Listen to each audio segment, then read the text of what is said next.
Bismillahirrahmanirrahim. Assalamualaikum warahmatullahi wabarakatuh. Alhamdulillahi rabbil alamin. Allahumma salli wa sallim wa barik ala sayyidina Muhammadin wa ala alihi sayyidina Muhammad. Miftahi wa birahmatillah adada ma fi imbillah salatan wa salaman daimaini bidangkalah wa ala alihi wa sahbihi. Segala puji bagi Allah Subhanahu wa taala yang memukul kita kembali terlebih dalam keadaan sehat wa afiah, tidak kurang satu apapun. Mudah-mudahan pertemuan kita dicatat di sisi Allah sebagai pertemuan di jalannya Allah Subhanahu wa taala. Sehingga besok saat nanti kita dihisab, mudah-mudahan bil wasilatih dengan pertemuan ini, dengan pertemuan di jalan Allah, mudah-mudahan seluruh amal soleh kita diterima oleh Allah Subhanahu wa taala. Seluruh dosa-dosa kita diampuni oleh Allah Subhanahu wa taala. Dan besok kelak saat meninggalkan dunia yang fana ini, semoga kita meninggal dalam keadaan husnul khotimah. Amin ya rabbal alamin. Tak lupa salawat dan salam selalu kita aturkan selalu dalam kepada junjungan kita baginda Nabi Agung Nabi besar Muhammad sallallahu alaihi wasallam. Semoga kita dan keluarga besar kita selalu berhamdulillah syafaatnya dunia wa akhirah insyaallah. Amin ya rabbal alamin. Pertama-tama yang saya takdimi guru-guru kita, para asatid imam masjid, dari ketua takmir dan para alim ulama, para asatid bunyai yang tidak bisa saya sebut satu persatu. Mudah-mudahan panjenengan semua insyaallah hadir wa hadirat panjang umur dalam keadaan sehat wa afiah wal istiqomah, selamat fid dini wa dunya wa akhirat insyaallah. Amin rabbal alamin. Alhamdulillahirabbil alamin. Ada satu pelajaran SD yang kalau ditanya masih bisa jawab. 10 kurang 1 berapa? 20 kurang 1? Kalau dikurangi berarti kurang. Tidak mungkin nambah. Berarti kalau kemarin 10 hari yang lalu kita masuk tahun baru, berarti yang kurang apa itu? Yang kurang ini jatah kita di dunia. Berapa jatah kita di dunia? Wallahu a'lam.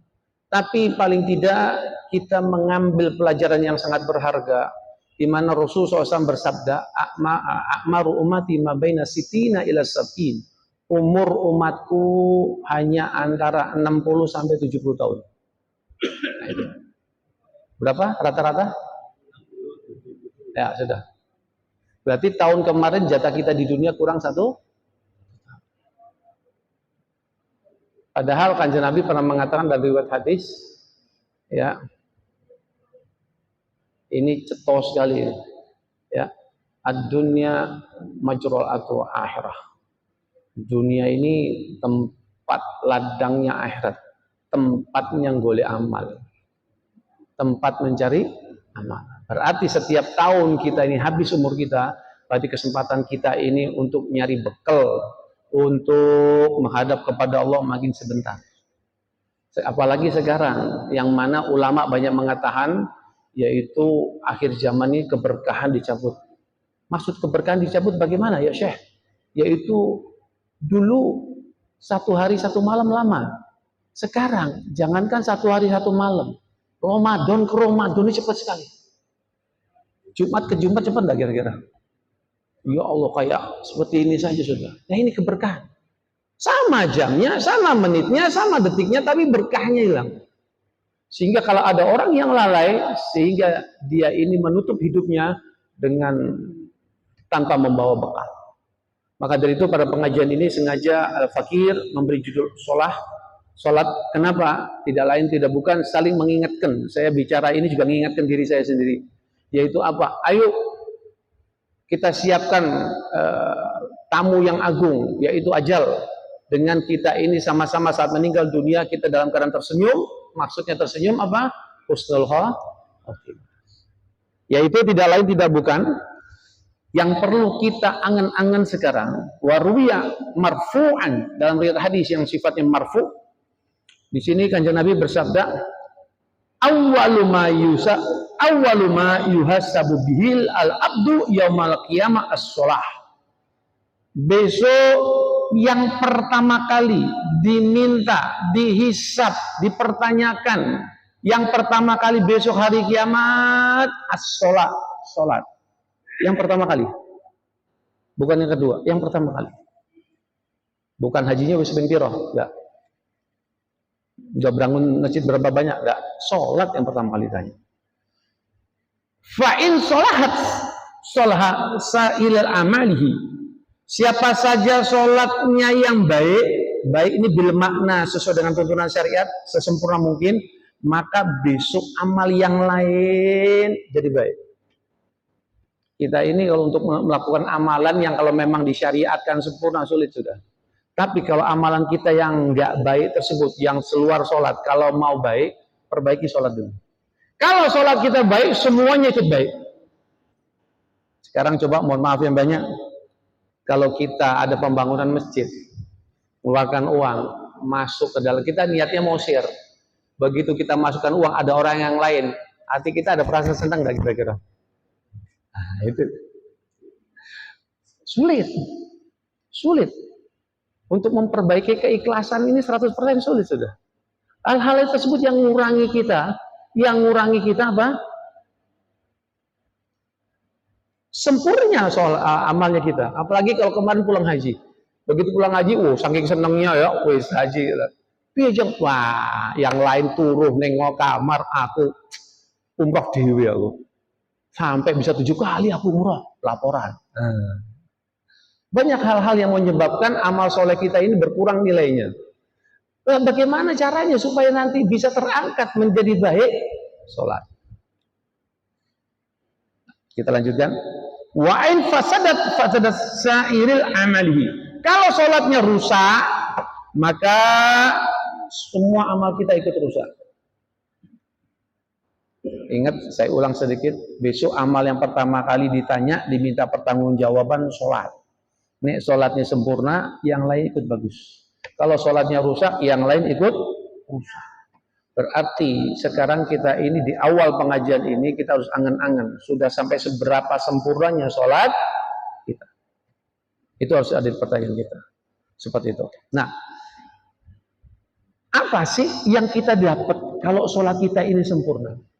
Nanti di akhir insya Allah kita akan bahas sedikit-sedikit bagaimana kalau sholat kita bisa sempurna ya. Apa yang kita dapat kalau kita ini sholat kita sempurna? Oh, ini sangat luar biasa. Ya, ada di kitab Riyadhus Shalihin ya. Ini ya di riwayat hadis ya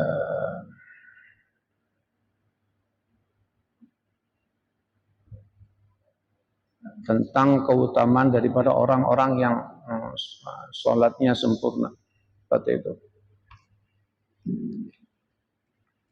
Ya. Yang nomor 1402. An Abi Hurairah radhiyallahu anhu. Qala sami'tu Rasulullah SAW yaqul. Ada sahabat besar Nabi yaitu mendengarkan Rasulullah SAW bersabda. Ara'aitum. Di awal hadis tersebut kanjeng Nabi berkata dengan perkataan bertanya. Apakah kamu tahu? Lau disambung dengan huruf lau. Lau ini cara bahasa Jawa ini seandainya. Kalau ada seseorang mengatakan seandainya, berarti ini selanjutnya ini enggak terjadi. Contoh-contoh, dulu bagi kita yang sekarang hadir sudah umur 50 tahun, ada penyanyi yang mengatakan gini loh, liriknya ya kurang lebih ya, seandainya aku punya sayap. Kenyataannya punya sayap enggak? Enggak. Nah, di sini kanjeng Nabi mengatakan, apakah kamu tahu seandainya? Kalau seandainya berarti sesuatu yang tidak terjadi. Yaitu apa?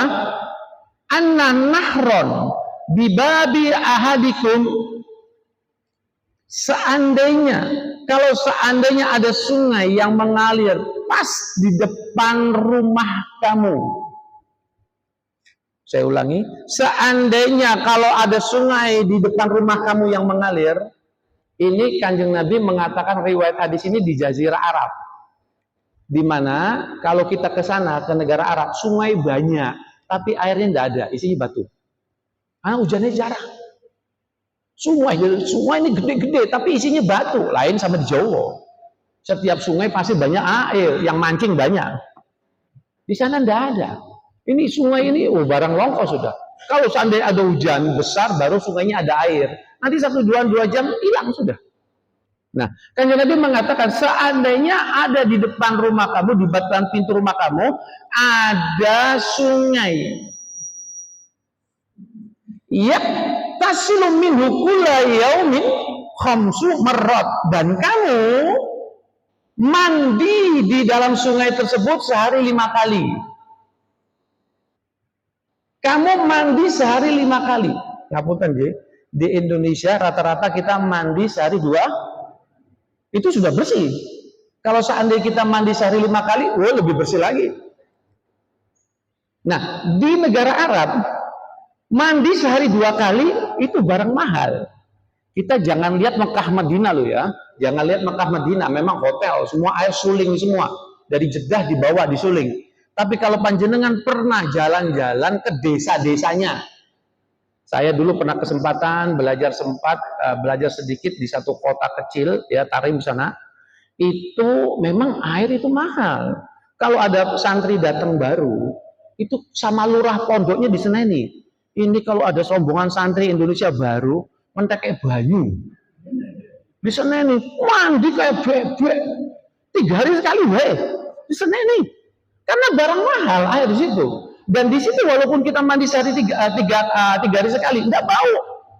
Kenapa? Karena nggak ada kering. Nggak ada istilahnya, mohon maaf ya, daki nggak ada.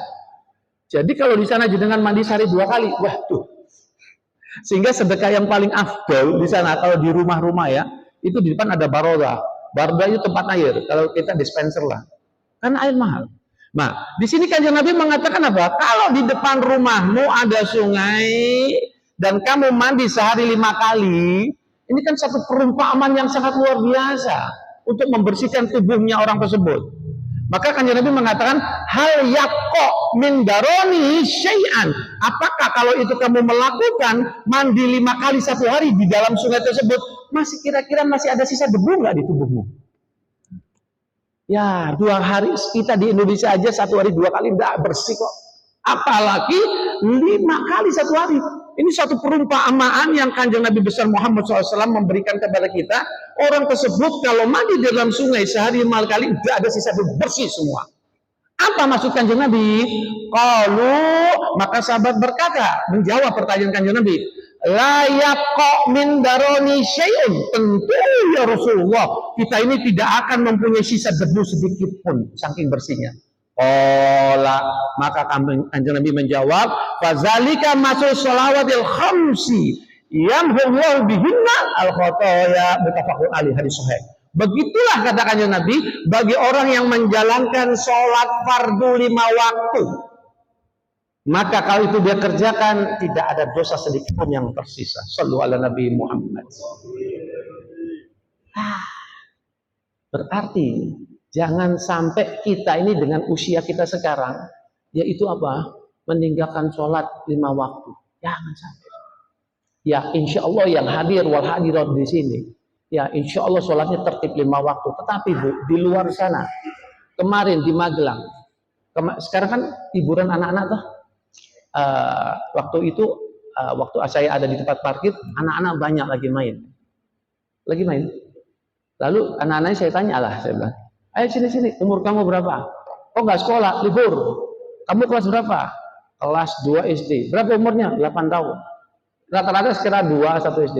Terus saya iseng-iseng tanya, ayo sudah sholat semua? Sudah rajin sholat belum? 8 tahun kan kalau usia syariat, 9 tahun kan sudah balik. Ya, berarti apa? Kalau dalam pendidikan Islam ini, umur sebelum memayyiz ini kita orang tua wajib untuk mendidik supaya bisa sholat, ya supaya ngerti sholat. Kalau enggak dipukul dengan pukulan yang tidak menyakitkan. Sudah sholat belum? Sudah rajin sholat belum? Diam semuanya. Tadi pagi sudah sholat belum? Diam semua. Ya bingung nih, kok nggak sholat? Tadi pagi itu ada sholat. 1 hari Islam sholat 5 waktu. Tadi pagi sholat, namanya sholat apa? Jadi dia jawab, nama sholat nggak ngerti anak-anak 2 SD. Itu saya jawab, sholat subuh namanya. Ayo, ada yang tahu enggak? Sholat subuh itu berapa rakaat? Ada yang tahu? Ada satu yang jawab, 5 rakaat. 5 rakaat. 8 SD kelas 2 enggak tahu nama sholat. Jumlah rakaatnya lebih. Sekarang kalau kita bayangkan, kira-kira orang tuanya ngapain di rumah itu? Nah, ya itulah kira-kira. Ya. Nah, sekarang kenapa begitu besar pengampunan Allah yang diberikan kepada orang sehingga sampai tidak tersisa sedikit pun dosa kita? Kenapa? Karena dalam riwayat hadis disebutkan, innal abda, sesungguhnya seorang hamba, kita ini semua hamba semua ya. Idza qama yusalli, tatkala kita ini siap-siap untuk melakukan mau salat, tadi ini imam sudah mengatakan sawu sufafakum, ya, luruskan derapan sholat dan sebagainya, maka ini dikatakan kita ini berdiri untuk mau sholat. Kalau kita sudah berdiri mau sholat, oh tidak, maka akan diikuti. Begitu kita sudah berdiri mau takbiratul ihram, ada yang ikuti kita. Siapa yang ngikuti kita? Bidunubihi, dosa-dosa yang pernah kita perbuat ngikuti kita, nempel di kita. Ya, disebut fawq di'at ala ra'sihi au ala atikihi. Sebagian dosa tersebut ada di kepala kita, sebagian ada di pundak kita. Ikut semua yang pernah kita buat. Fakullama raqa'u sajada qatats anhu. Tatkala kita ruku atau kita sujud, maka dosa tersebut jatuh rontok, diampuni oleh Allah bersama ruku kita, bersama sujud kita. Shallu ala Nabi Muhammad. Coba lihat, ada penari dari Sumatera, tari lilin. Ya, kan dia bawa ini. Ini kalau seandainya kepala kita dikasih piring, dikasih kerikil, pundak kita dikasih piring, dikasih kerikil, dilem. Begitu kita ruku, kerikilnya jatuh enggak? Kalau kita sujud jatuh enggak? Lebih banyak yang jatuh. Lah itulah ibaratnya. Jadi orang kalau sudah sholat, berarti saat dia ruku, disitulah rontok dosa-dosanya. Begitu sujud, lebih banyak lagi dosa yang diampuni oleh Allah Subhanahu wa Ta'ala. Nah inilah salah satu tempat pengampunannya Allah saat kita ruku dan saat kita sujud, belum tempat yang lain. Nah, kalau seandainya cuma ini saja keutamaan sholat untuk bekal kita bawa sebelum meninggal dunia, yakfi, cukup sudah. Tetapi ternyata sholat ini sangat luar biasa. Keutamaannya sangat luar biasa sehingga ini jangan sampai kita meremehkan sholat. Sebagai bekal kita menghadap Allah Subhanahu wa Ta'ala. Ada satu pelajaran saya ambil dari kitab Bulughul Maram di sini. Babu sholatut tatawwi, itu bab tentang melampar jari sholat-sholat sunnah. Di sini disebutkan, ya, qolali Nabi sallallahu alaihi wasallam. Nah, sini awal dari riwayat hadis ini sangat luar biasa. Ada kejadian di mana Rasulullah SAW berkata kepada sahabat. Kanjeng Nabi berkata kepada sahabat. Apa perkataan sahabat Kanjeng Nabi kepada sahabat tersebut? Sal. Perkataan cuma sal, amr, fil amr ini. Ini perintah. Jadi Kanjeng Nabi memerintah sahabat. Perintahnya apa? Mintalah kamu kepadaku. Ini kalau kita sedikit perdalam, ini luar biasa ya. Mintalah kamu kepadaku. Ngapunten. Orang yang minta sama ditawari kira-kira beda enggak? Beda. Contoh, misalnya kita mau renovasi rumah. Kira-kira dengan dolar sekarang, berapa Mister dolar sekarang ini? Hah? 17.000 ya, Masya Allah. Premik berapa sekarang? Jangan dipikir mumet. Salin rego ya. Misalnya sekarang harga semua naik semua. Kita mau renovasi rumah, kira-kira misalnya butuh 100 juta lah. Kita bingung, waduh, ini kalau duit segitu nggak punya saya. Terus gini, saya punya teman saya kaya, teman baik saya. Saya tak ke sana, saya minta. Nah, begitu kita minta, jawabannya dua toh, dikasih atau tidak di. Kira-kira banyak dikasihnya nggak kira-kira? 100 juta loh mintanya, dikasih nggak kira-kira? Banyak nggak dikasihnya, ya enggak? 1 juta. Tapi begitu kita mau Angan-angan pengen dapat uang 100 juta buat renovasi. Teman kita yang kaya tersebut ke rumah kita. Namun, melihat rumah kita nggak layak. Rumah kamu ini harusnya direnovasi. Mau nggak? Kamu saya kasih 100 juta. Nawari. Kalau ada orang nawari tanpa embel apapun, kalau kita bilang, dikasih dong. Karena sifatnya paham sampai sini ya? Nah, di sini Kanjeng Nabi nawari ke sahabat, mintalah kamu. Apa yang nawari Kanjeng Nabi? Kanjeng Nabi tidak memberikan dunia. Kanjeng Nabi memberikan yang jauh lebih dari dunia, yaitu alam akhirat yang selamanya tersebut. Paham maksudnya? Jadi Kanjeng Nabi nawari, ini luar biasa ini.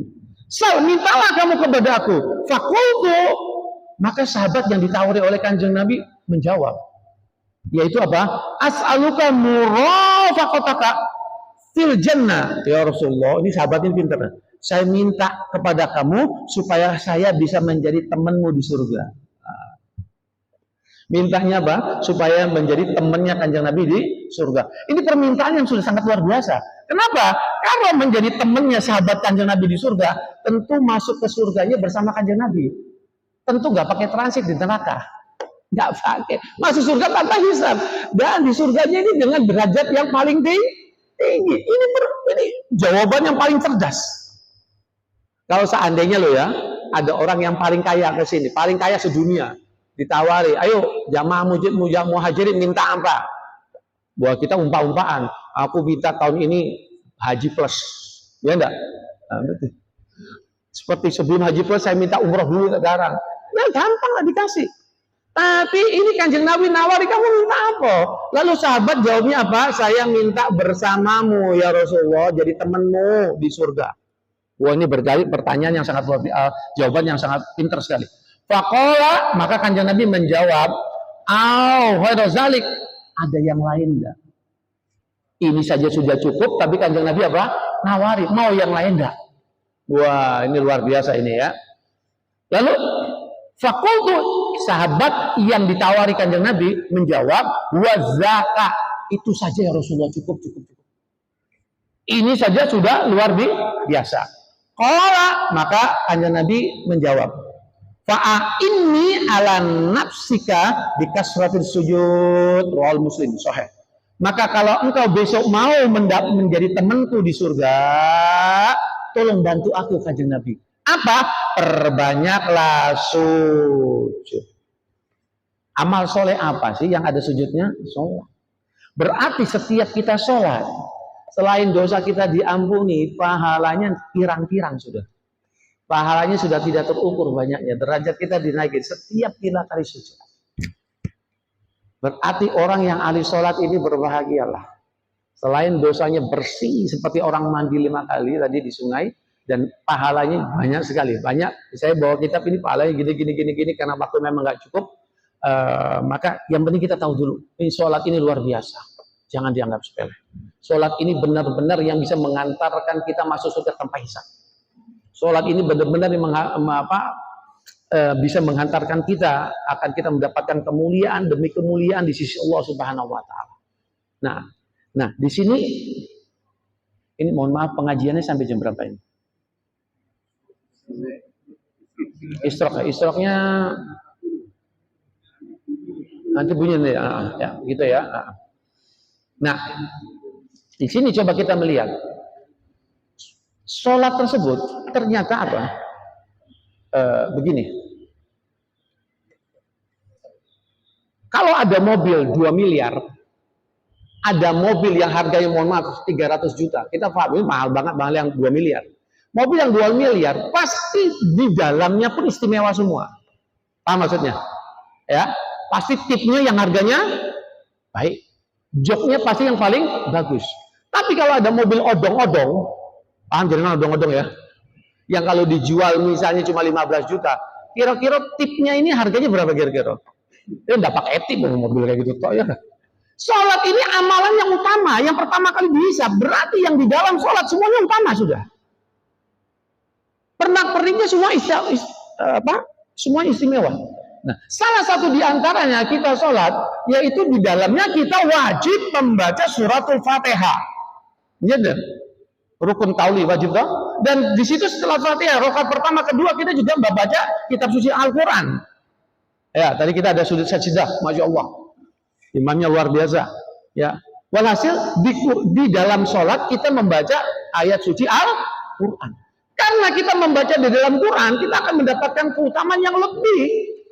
Karena membaca di dalam sholat. Dalam riwayat disebutkan, dalam kitab Nasyuddin ya, di sini disebutkan, man qara'a al-Qur'an wa huwa qa'imun fi sholati. Siapa saja orang yang membaca Quran, tetapi dia ini bacanya dalam keadaan berdiri saat sholat.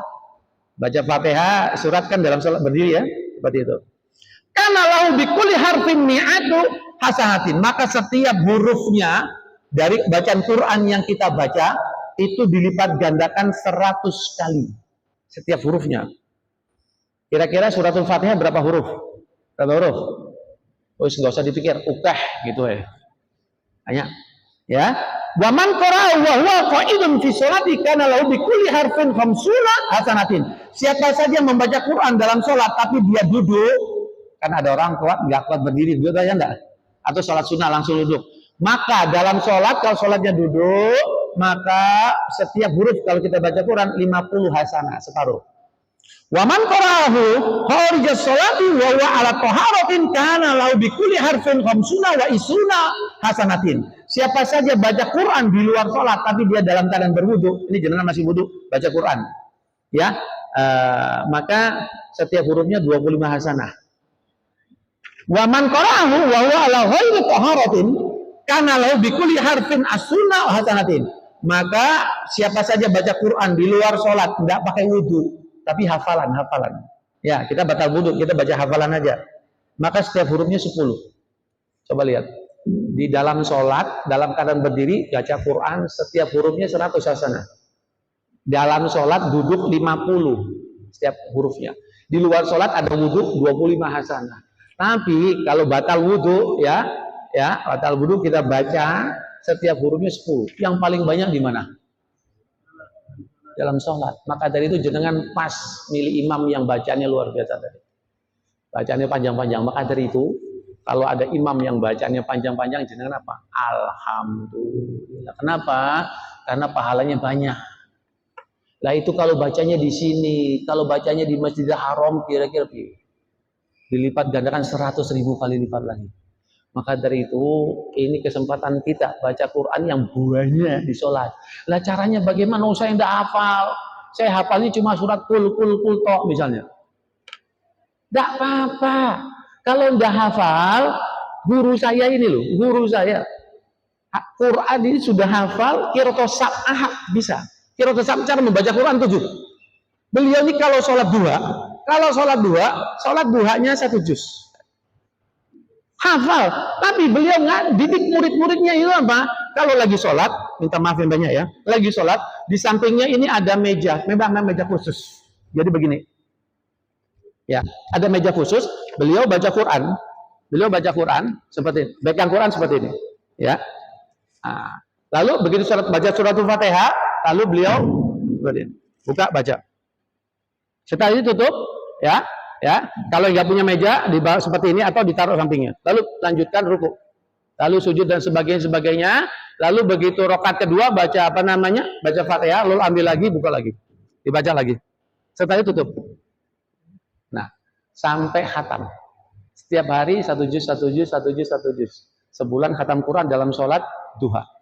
Dari isyraq tadi sampai duha tadi. Nah, maksudnya bagaimana? Gini. Kita mungkin sering ya khatam Quran di luar sholat, sering. Ya. Tapi pernah nggak kita khatam Quran di dalam sholat? Yang mana pahalanya 100 kali lebih banyak. Wah, ini sangat luar biasa. Bagi mungkin kita nggak hafal ya, baca. Boleh, diperbolehkan. Ya, seperti itu. Nah, hal-hal tersebut ya mendorong kita apa? Ayo perbaiki sholat kita. Nah, tetapi permasalahannya di sini, kenapa yang terjadi di lapangan tidak mencerminkan seperti itu? Dan ternyata kejadian tersebut sudah dinas di Quran. Saya bawa kitab tafsir Al-Ibris ini. Ini sangat luar biasa. Di mana di surat Maryam yang ayat 59. Ya, surat Maryam 59. Asbabul nuzul, sebab turunnya ayat ini saya ceritakan dulu sehingga nanti ayatnya dibaca enak pahamnya. Ada sahabat Nabi, sahabat besar, Sayyidina Umar bin Khattab dan Sayyidina Abu Hurairah radhiyallahu anhu.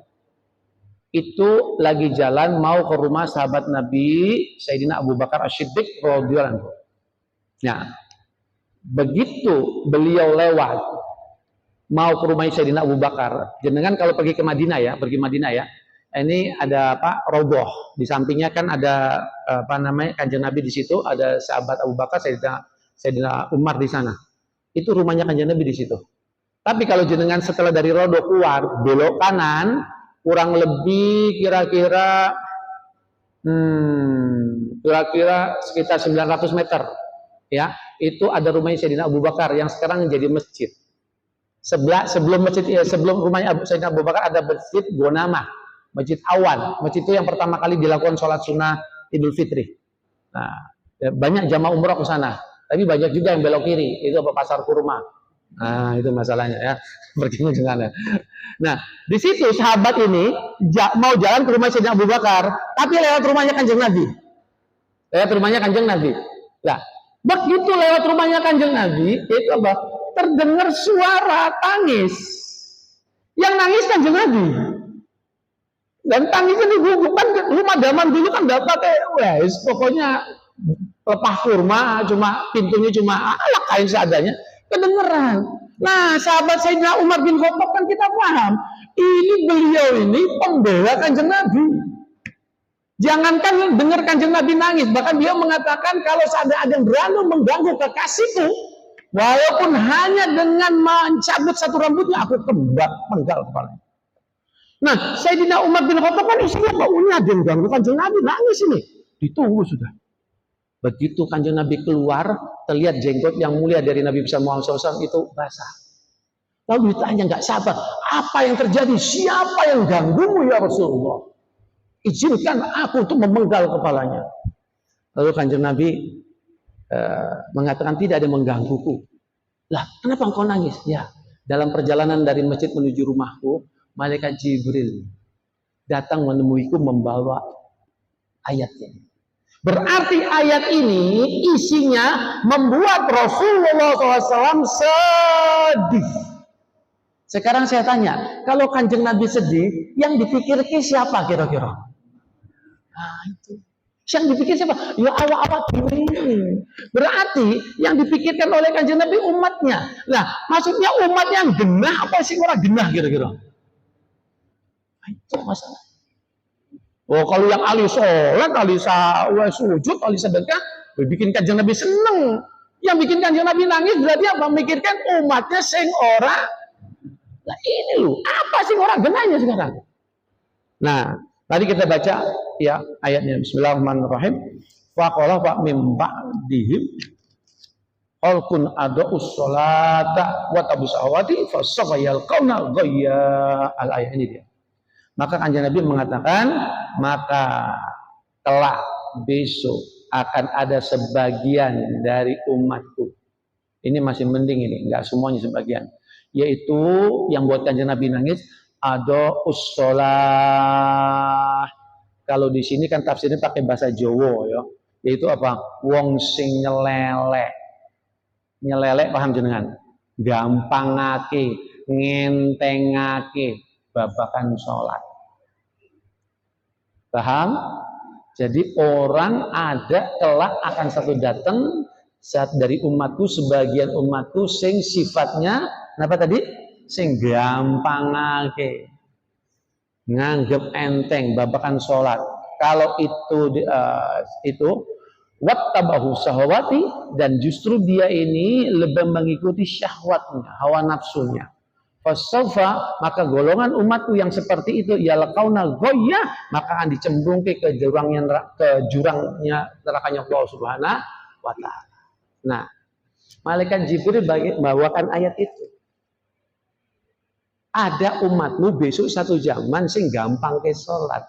dan justru lebih mementingkan syahwatnya. Nah, kalau itu yang dia lakukan, menomorduakan sholat, menomortigakan sholat, atau nggak kepikiran sama sekali, besok dicemplungkan ke jurang nerakanya Allah Subhanahu Wa Taala. Ini yang membuat Kanjeng Nabi nangis.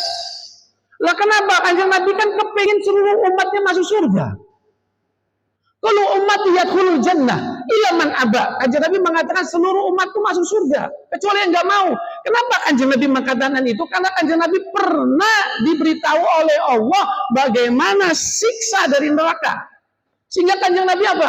Tahu, karena sifat Kanjeng Nabi rahmat, enggak tegel. Sama seperti kita. Kalau kita kepada anak kita kan kita sayang. Begitu ada hujan, anak kita kepengennya main di lapangan bal-balan. Maka sebagai orang tua apa? Jangan, ayo di rumah saja, enak di rumah. Itu kan sayang. Paham sampai sini? Lah, Kanjeng Nabi ini tahu bagaimana bentuk murkanya Allah yang diwujudkan di nerakanya Allah Subhanahu Wa Taala, sehingga Kanjeng Nabi tidak mau untuk supaya umatnya masuk ke dalam neraka. Tetapi Allah mengirimkan ayat ini berarti apa? Besok mesti ada orang yang sifatnya nyelelek tersebut, gampangnya sholat. Nanti siapa sih orang yang termasuk gampangan sholat, nanti kita jebarkan di sini. Nah, kenapa Kanjeng Nabi nangis? Karena Kanjeng Nabi pernah begitu diantar malaikat Jibril melihat untuk siksa neraka tersebut, Kanjeng Nabi langsung buang muka, saking nggak kuatnya. Lalu Kanjeng Nabi mengatakan, ya Jibril, man hiya? Siapa perempuan tersebut ya Jibril? Kok sampai seperti itu siksanya? Lalu Kanjeng malaikat Jibril mengatakan, dia ini umatmu ya Rasulullah. Kok disisanya seperti itu? Apa dosanya? Apa yang terjadi pada wanita tersebut? Wanita tersebut yaitu disiksanya bentuknya, yaitu wanita tersebut dalam keadaan tidak pakai baju apapun telanjang, yaitu digantung oleh Allah, tapi penyangga gantungannya pakai rambutnya sendiri. Digantung rambutnya sendiri. Nah, sekarang kalau ada orang yang digantung pakai rambutnya sendiri kan sudah setengah mati, tapi di bawahnya dibakar. Di bawahnya dibakar dan wanita tersebut dirampok, digantung dengan rambutnya sendiri, dibuat panjang sama Allah. Lalu kenapa seperti itu ya Jibril? Dosanya apa? Ya Rasulullah, dia waktu hidup pernah melihatkan rambutnya yang auratnya, rambut kan auratnya kepada laki-laki bukan muhrim. Naudzubillah min dzalik. Ya Allah, hati-hati. Sekarang mohon maaf yang banyak ya, kalau melihatkan rambutnya saja seperti itu, apalagi kalau mudoh. Loh, maka jenengan tanya sama saya, ya Pak Mahdi enggak ada wanita yang mudoh, dia apa enggak ada. Ya Allah, bukan itu. Bukan itu, maksud memang kita tidak pernah melihat wanita ya yang bohong bodoh, enggak ada sudah. Tapi sekarang di syariat ada termasuk wanita yang dikatakan telanjang. Siapa itu? Al-Kasiyat Al-Ariyat ini. Ada orang yang menutup aurat, tapi di sisi Allah orang anggo, mudoh. Yaitu siapa? Kalau dalam bahasa fikihnya dia nutup aurat, tetapi untuk wanita, ya, dia pakaiannya itu adalah tetap bisa melihatkan lekuk tubuhnya. Itu mudoh. Coba lihat zaman sekarang, saya tanya sudah ada belum di Gresik ini? Jilbabnya rapih, tapi begitu sudah kepala ke bawah dimasukkan pakai kaos tangan panjang ketat sekali. Saking ketatnya belok kiri kanannya kelihatan. Lalu pakai celana panjang, baju kaosnya dimasukin ketat sekali. Jalannya makdul. Nah itu namanya dia nutup aurat tapi telanjang di sisi Allah. Karena apa? Lekuk tubuhnya kelihatan. Saya tanya kira-kira ada nggak Pak? Kok jenengan tahu? Kok jenengan tahu? Berarti termasuk pengamat juga ya. La haula wala quwata illa billah. Nah ini kalau ada yang lihatkan rambutnya kita apalagi muda. Nah sekarang rata-rata saya tanya, rata-rata orang yang pakai baju tersebut ini wanita kira-kira umurnya 20 tahun ke bawah atau sudah muda kira-kira. Nah, kalau yang sudah limo pakai baju itu jangankan kita, kucingnya nggak nengok. Mbak, udah ngomong wae, kucing lesu aja gitu ya. Berarti kan 20 tahun ke bawah. 20 tahun ke bawah kan belum bisa nyari uang sendiri. Uangnya dari siapa? Orang tuanya. Nah di sini ada satu kaidah, mandala ala khairin fa'lu mislu ajib fa'ilihi. Siapa saja yang kerjasama dalam kebaikan, maka dia akan mendapatkan pahala yang sama. Jangan sebaliknya, mandal ala syarron. Gini loh, maksud gini. Saya ini nggak tahu di sini ada tamu misalnya lagi di rumah tanya, Pak, musola mana itu? Saya lagi baca koran, musola mana itu? Dia ke musola dekat tujukan saya, karena kan saya bekerja sama kebaikan. Dia sholat 2 baca Quran, saya di rumah baca koran, dapat pahala karena saya menunjukkan kebaikan. Tapi kebalikannya, mandala syarran, siapa saja yang bekerja sama dalam keburukan, saya baca Quran nih, tiba-tiba ada orang tanya, apa lokalisasi ini? Saya malah, dia maksiat karena petunjuk saya dapat dosa yang sama. Berarti kalau saya sebagai kepala rumah tangga, mau dibilang mentalik ya, kaki jadi kepala jadi kaki, saya kasih uang kepada anak putri saya yang belikan baju seperti itu, dia keluar dari rumahnya dengan model seperti itu, berarti dianggap telanjang, dia berdosa, saya pun sebagai orang tua dapat kiriman dosa yang sama. Maka dari itu sekarang anak putri kita, ya Allah, keluar rumah pakai bajunya modelnya apa ya? Model apa namanya itu? Cemel ketet. Seperti itu. Ini yang terjadi sekarang. Jadi kelihatannya sekarang ini nutup aurat jadi model, bukan menutup aurat, tapi model. Paham ya? Kok tadi ceritanya sampai sana? Oh ya, tadi Kanjeng Nabi itu melihat bentuk sisa di neraka seperti itu, ya. Sehingga Kanjeng Nabi kan nangis. Karena orang-orang, ada sekelompok orang nanti akhir zaman yang dicemplungkan ke jurang neraka. Kenapa? Karena dianya ada sholat, yaitu meremehkan sholat. Nah sekarang pertanyaannya, mari kita jawab. Siapa sih orang yang membuat nangis Kanjeng Nabi karena dia meremehkan sholat? Yang pertama, taraku sholat, muta'ammidan. Dia ini apa? Benar-benar meninggalkan sholat sengaja. Benar-benar meninggalkan sholat sengaja. Ada nih aja sholat, Allahu Akbar, nggak sholat sudah. Nah, sekarang saya tanya, detik ini, ya, ada nggak orang yang sholat subuh niatnya seperti ini? Bukan karena usur. Usolli fardhu subhi rakaataini rinan lillahi ta'ala. Ada nggak kira-kira? Ada nggak? Kalau jenengan, saya kan sering naik tol jalan ya. Saya cuma pikir kalau di tol ini kan banyak supir truk, kadang-kadang parkir di situ, bukan di rest area, di tengah jalan parkir sudah. Ini saya cuma mikir, ini kalau dia pipis, bersucinya bagaimana? Sholatnya di mana dan sebagainya. Nah, kebetulan saya punya teman ini pengalaman. Alah Pak Mahdi, nggak ada sholat semua seperti ini. Banyak orang yang nggak sholat, tinggalkan sholat ini banyak. Nah sekarang ini membuat Kanjeng Nabi ini apa? Yang nangis. Kenapa dia meninggalkan sholat? Pertama, orang yang dikatakan nyelelek tersebut, gampangkan sholat, dia benar-benar meninggalkan sholat. Yang kedua apa? Ada orang yang seperti ini, dia sholat, tapi sholatnya tidak punya cukup waktu, dia selesaikan di waktunya, terpaksa sholatnya di luar waktu, sebagian. Contoh, duhur jam 12, asar jam 3. Begitu adzan, wis nanti sajalah. Dia sibuk dengan dagangannya, wis macam-macam. Tiba-tiba ngelihat jam, wela, sholat asar 5 menit lagi. Waktu dia buru-buru, toharo dan sebagainya. Begitu dia takbir, baru rakaat pertama, rakaat kedua sudah dengar azan asar. Nah ini loh. Jadi dia ngundur waktu sholat, tetapi setelah dia belum selesai sholatnya di waktunya, sudah masuk ke sholat yang berikutnya. Ini ada nggak kira-kira seperti itu? Mundur tanpa usaha. Berarti ini membuatnya nanti. Yang ketiga yang paling ditakutkan oleh para ulama. Yaitu apa? Ada orang yang sholat bahkan berjamaah, bahkan awal waktu, shaf yang pertama istiqomah, tapi dikatakan dia tidak sholah. Kenapa? Karena sholat bi ghairi ilm. Karena dia sholat tidak dengan ilmu. Sehingga kalau dia sholat tanpa ilmu, maka dia dikatakan dia tidak sholat. Salah satunya dia sholat, yaitu cuma sholat saja. Dia tidak tahu apa yang membatalkan sholat, dia tidak tahu apa rukun-rukun sholat, dia tidak tahu apa syarat syurutus sholat, arkanus sholat datang. Yaitu salah satunya ya, syurutus sholat sama niatun. Syarat sholat ada 8. Yang salah satunya yaitu apa? Satrul aurah, Yaitu kalau orang sholat itu kan auratnya harus tertutup. Sekarang jenengan pernah lihat anak-anak muda, ya sholat pakai celana panjang nggak apa-apa lah. Tapi kaos, begitu dia sujud, kaosnya pendek, kelihatan celana dalamnya. Pernah nggak lihat jenengan? Nah, begitu kelihatan celana dalamnya kan batas celana dalam kan di bawah pusar. Berarti itu kan dia sholat dalam keadaan terbuka.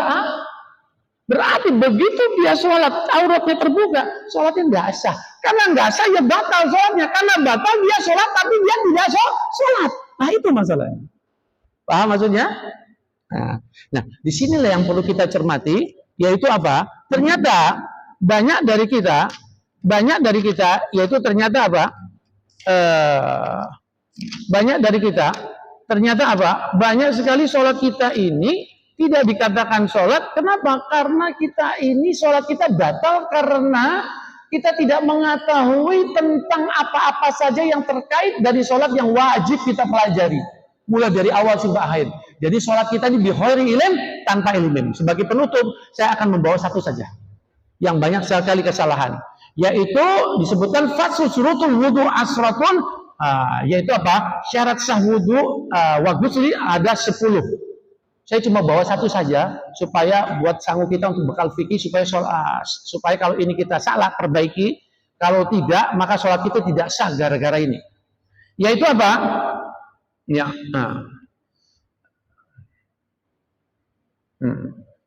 Ya ini wa amma yamna'u husulal ma'i ilal basharati. Nah ini dia. Nah kalau kita syaratnya sah sholat kan salah satu harus bebas sesuci dari 2 hadas. Yang saya bahas ini adalah hadas kecil. Hadas kecil ini cara mensucikan bagaimana? Dengan berwudu. Sedangkan wudu tidak akan menjadi sah kalau ada, yaitu apa? Wa amma yamna'u husulal ma'i ilal basharati. Yaitu apa? Tubuh kita yang wajib terkena air wudu itu harus bebas dari segala sesuatu yang menghalanginya sampai air tersebut menyentuh secara langsung ke kulit. Berarti tubuh kita ada sesuatu yang menghalangi, benda yang menghalangi, sehingga air wudhu kita, air mandi wajib kita, itu tidak terkena sampai kulit. Sehingga wudhu kita tidak sah, atau mandi wajib kita tidak sah, berarti sholatnya tidak sah. Sekarang pertanyaannya, apa sih yang menyebabkan benda tersebut, menyebabkan penghalang air tersebut tidak kena kulit? Dibagi 2, laki-laki perempuan. Yang laki-laki pertama, yaitu kalau punya kukunya panjang lebih dari batas tubuh, maka sebelum wudhu kita wajib melihat di bawah tersebut ada kotoran nggak hitam-hitam. Begitu kalau ada kotoran hitam-hitam, kita berwudhu, maka yang di bagian bawah tersebut juga wajib kena air wudhu. Begitu selesai wudhu masih ada hitam-hitam, berarti wudhu kita tidak sah. Kenapa? Ada penghalangnya. Sehingga kalau wudhu kita tidak sah, maka sholat kita tidak sah. Sehingga karena sholat kita tidak sah, akhirnya kita tidak dianggap sholat. Berarti kita seperti meninggalkan sholat. Nah, sehingga secara syariat kita diperintah untuk selalu bersih, potong kuku, sunnah fitrah. Kapan sunnah motong kuku? Sunnah motong kuku itu saat 1 minggu disediakan waktu, yaitu apa? Senin, Kamis, Jumat, 3 waktu tersebut sunnah. Sehingga potonglah kuku. Begitu kita, apalagi kalau kita kerja di lapangan, di bengkel, di sawah, ini kuku ini kalau panjang gampang kotornya. Nah, sehingga Kanjeng Nabi pun mengajarkan kita bagaimana cara motong kuku tersebut. Ayo, kita sekalian anggap sunnah, kita amalkan sunnah ini. Tangan kanan kita, ini tangan kiri. Ya, ini tangan kiri. Maka sunnah tersebut potong kuku dalam keadaan jongkok sebelumnya berwudu dan istighfar. Ya, pertama yang dipotong ini tangan kanan ini dulu.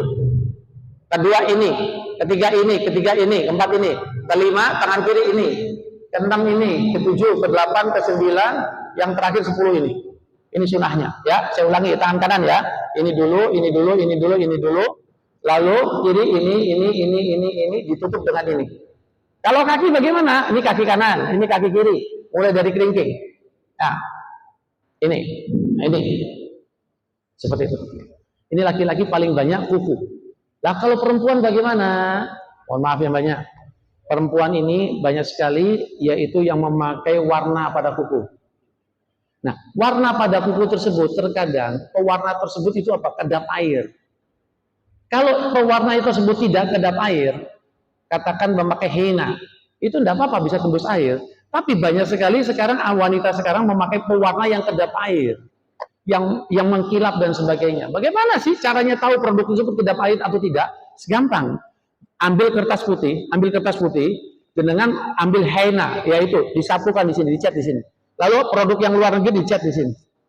Lalu setelah kering disiram air ke atasnya. Setelah beberapa saat dibalik, lihat ada tembus enggak? Kalau tembus berarti bisa dipakai. Tapi kalau nggak tembus, itu berarti nggak bisa pakai. Nah, anak-anak kita, anak remaja putri sekarang, saya dulu pernah ngisi bensin kan yang jaga perempuan toh. Itu dia pakai kuteknya ini, mengkilap tebel.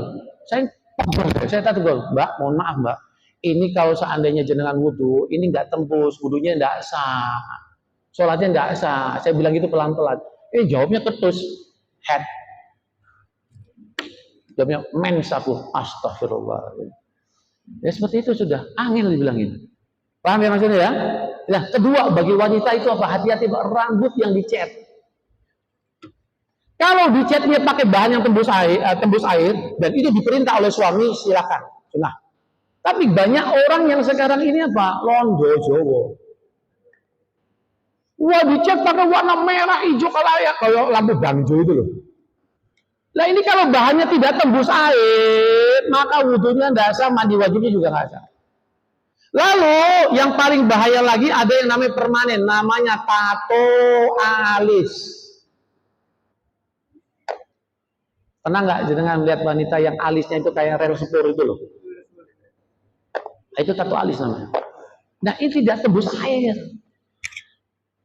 Maka dari itu ini jangan dianggap sepele. Wudhu yang dari penghalangnya saja dibayar. Berarti apa? Sebagai penutup, bapak-bapak setiap Senin atau Kamis, Jumat potong kuku. Jangan sampai ada lebih. Karena begitu lebih, ada kotoran hitam jadi nggak sah. Nah, kalau ibu-ibu seperti itu, dan masih banyak lagi hal yang perlu kita bahas. Maka dari itu, mari sama-sama kita perdalam fikih sholat kita. Hal-hal yang keempat ini, kita ini sholat, insya Allah 5 waktu. Sholat sunnah-sunnah kita kerjakan. Kita sholat berjamaah di masjid awal waktu, insya Allah. Ya, tetapi kadang-kadang yang kita kecolongan adalah sholat kita bighairi ilm. Sholat kita ini tanpa ilmu. Sehingga mohon maaf, saya mau promosi. Tapi promosi saya promosi surga. Yaitu apa? Saya buka kelas, yaitu daurah fikih khusus sholat. Kalau mau sempurna, yaitu termasuk kitab 500 sunnah, itu 3 hari. Kalau di pondok itu pelajarannya bisa sampai 2 tahun, 3 tahun itu. Tapi saya buka kelas cuma 3 hari, mulai dari subuh sampai maghrib. Subuh, maghrib, insya Allah bisa poin-poinnya saya sampaikan semua. Tapi kalau 3 hari kelamaan, saya ngalah 1 hari. Ngaji dari setelah subuh sampai setelah asar. Insya Allah sudah paham tentang bagaimana syarat-syarat sholat, rukun-rukun sholat. Ini sekarang saya sedang promosi untuk menawarkan, ayo siapa yang buka kelas itu. Kalau misalnya masjid ini menghendaki, maka saya insya Allah siap cocokkan waktu sama saya. Mulai subuh ngaji, sistem ngajinya gampang. 1 jam setelah ngaji, istirahat, minum teh, makan gorengan, santai. Nanti setengah jam, ngaji lagi. Jadi setiap 1 jam ada halaqah, ada istirahat, ada tanya jawab, ada praktek. Insya Allah dengan 5 kali, 1 hari 5 jam selesai. Rukun sholat, syarat sholat. Nanti kalau jenengan sudah, saya akan bawa kitab-kitab yang terkait. Ya, nanti kalau sudah paham, nanti bisa katakan, wah ternyata seperti inilah sholat. Tidak lain tidak bukan, ini supaya apa? Membuat sholat kita ini dengan apa? Supaya sempurna. Kalau sempurna, amal yang lain tidak sempurna, jadi sempurna katut semua. Mohon maaf yang banyak. Wallahu a'lam bishawab. Mudah-mudahan yang sedikit ini bisa bermanfaat. Gimana? Ada yang bertanya? Monggo silakan. Ada yang mau tanya silakan. Ya, Pak Haji gimana Pak Haji? Waalaikumsalam warahmatullahi.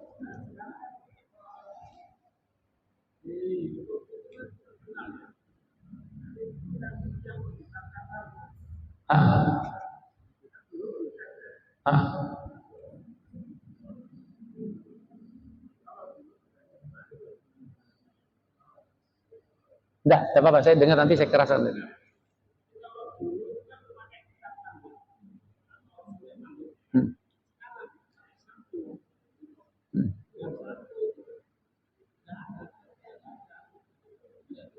Ya, jadi sistemnya yang namanya menghalangi air wudhu itu kan sifatnya dohir kalau ada pelapis.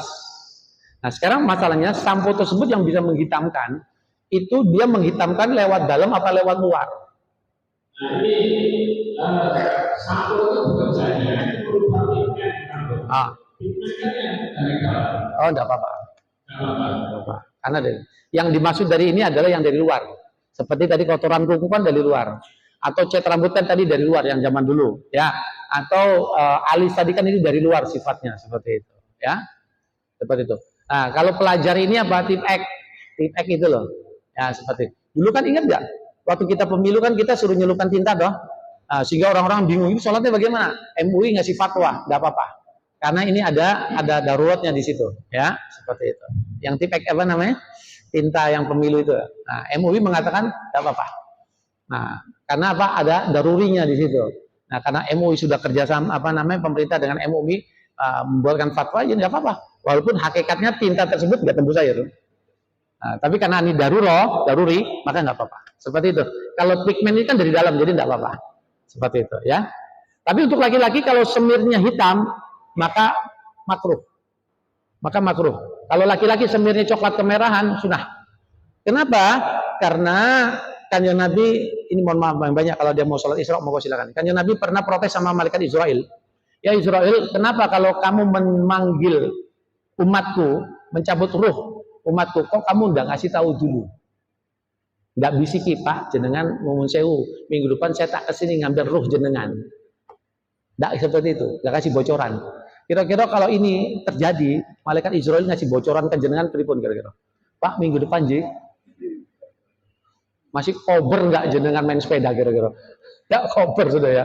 Nah, malaikat Israel bilang, ya Rasulullah, aku ini sudah ngasih tanda 4 tentara maut aku kasih, supaya dia ini tahu kematian sebentar lagi. Yang pertama apa? Umur bertambah, yang tadi kita bahas di awal. Kalau umur makin tua berarti makin cepat sudah. Yang kedua apa? Badan sudah nggak kuat, lemah, yaitu pandangan mulai kabur, gampang sakit. Yang terakhir yaitu apa? Rambut sudah berubah warna. Berarti bagi kita yang rambut sudah berwarna itu adalah tentara maut untuk mengingatkan kita sebentar lagi mati. Sehingga kalau kita merubah tanda maut tersebut itu makruh. Berarti kalau kita rambut kita misalnya ya, kalau kita sudah buka kopiah kita, rambut kita ternyata sudah meninggalkan dunia hitam misalnya. Seperti semua. Itu kalau itu berarti mengingatkan kita sebentar lagi kita nggak ada pom. Jadi kalau misalnya dicat hitam, berarti apa? Kita lupa mati. Oke, makruh. Nah, kecuali waktu itu waktu perang itu boleh. Karena apa? Supaya orang tua-tua sahabat tua ini dikira masih muda semua, dikira masih kuat. Tapi kalau sekarang jenengan ngecat jenggot dengan yang putih dengan warna kecoklatan kemerahan itu boleh sunat. Seperti itu. Tapi kalau nyemirnya pakai hitam makruh. Itulah dasarnya seperti itu. Ya, Pak Haji. Mantan Ji. Pak Haji gimana Pak Haji? Bagaimana saya bisa sholat khusyuk seperti yang guna oleh ya, ini memang ada pelajarannya yang fikih yang daurah ini memang ada pelajaran. Salah satu di antaranya ya, yang namanya khusyuk sama hudur kan beda. Kalau khusyuk ini dia iling saja, iling. Kalau saya ini sedang sholat, saya sedang ruku, ya, saya sedang iktidal dengan bacaan-bacaannya itu sudah khusyuk, dianggap khusyuk. Nah, akan dianggap khusyuk yaitu minimal ada 4 perkara panjenengan yang ingat, ya. Dalam sholat tersebut tentu yang semua yang rukun-rukun. Yang itu pertama bacaan ini wajhatu wajhiyah. Itu yang pertama. Itu jenengan paham makna-maknanya. Ya. Lalu yang kedua jenengan membaca suratul Fatihah tersebut. Lalu yang ketiga assalamualaikum ayyuhan nabi warahmatullahi wabarakatuh. Itu at-tahiyatul mubarakatus. Ini mubarakat salawatu thayyibatulillah. Sama assalamualaikum ayyuhan nabi warahmatullahi wabarakatuh. Kalau jenengan 4 pada tempat tersebut maka masih dianggap khusyuk. Kalau hudur sulit. Kalau hudur ini dari awal sampai akhir. Nah, ada kiat-kiatnya, yaitu pertama panjenengan ini cuma singkatnya aja ya, wudunya diperbaiki. Kalau wudu diperbaiki itu cepat sekali khusyuknya. Jadi wudunya benar-benar dimat satu persatu. Nah, dalam pelajaran daurah sholat tersebut kita akan praktek wudu nanti.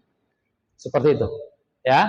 Kedua, kalau jenengan mau khusyuk, yaitu jenengan perhatikan 4 yang tadi saya sebutkan, pahami artinya. Seperti itu. Walaupun yang lainnya nggak ingat, kalau itu 4 itu insya Allah dianggap khusyuk. Yaitu ketiga, yaitu apa? Kalau kita mau sholat, yaitu apa? Kalau kita ada perasaan hajat dan sebagainya, hilangkan dulu hajatnya.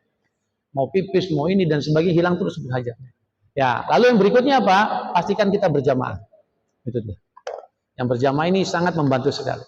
Seperti itu ya. Dan masih banyak yang lain. Seperti itu. Ya, seperti itu. Gimana Pak Haji? Ya, gimana Pak Haji? Assalamualaikum.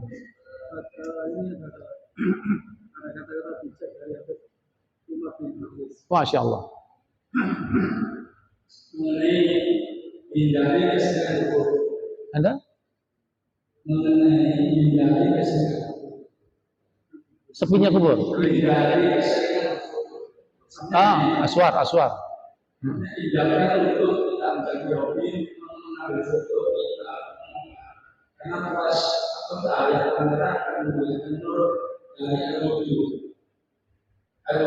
Sedangkan Rasulullah SAW yang memberitahu nanti mengalihkan dari kasar Islam alasan itu asal belum sangat baik. Seorang muslimah tidak suka foto dan melakukan foto untuk tatapan publik, media sosial dan perempuan dan yang suka memamerkan dirinya di sosial media itu